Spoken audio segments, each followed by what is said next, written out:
Hey parents, Carmine here with your video review of Need for Speed Rivals.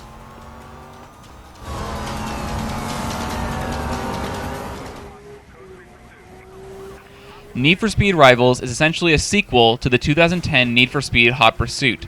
Players can play as cop or racers in 2 full campaigns. The world is always online, meaning there is always a chance of busting human racers or being chased by human cops. It makes every moment as a racer a risk, and every moment as a cop a sinisterly satisfying reward.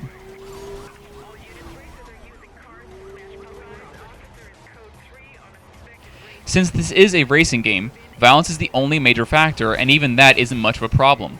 Players will use their vehicles and special abilities to damage other vehicles. The specific powers will vary depending on what the player has purchased and whether the player is a cop or racer, but the effects are all very tame. Stun mines, EMPs, and other electricity-based powers can shock and stun opponents. Helicopters drop spike strips that can temporarily blow out tires, and cops can deploy roadblocks to try and slow down racers. Vehicles do show some cosmetic damage after being hit, but this can be instantly repaired by driving through a gas station.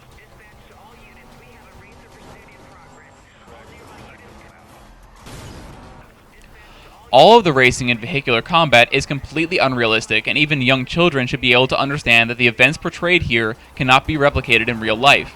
Real police pursuits do not involve police Lamborghinis and Ferraris, don't involve helicopters flying 20 feet off the ground while dropping spike strips at random, and don't end with the busted racer being sent home without any points.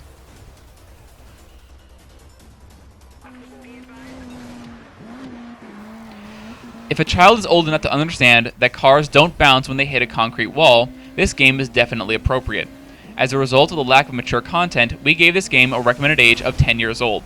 For the full written review, including the extra categories, log on to SideStoryGames.com.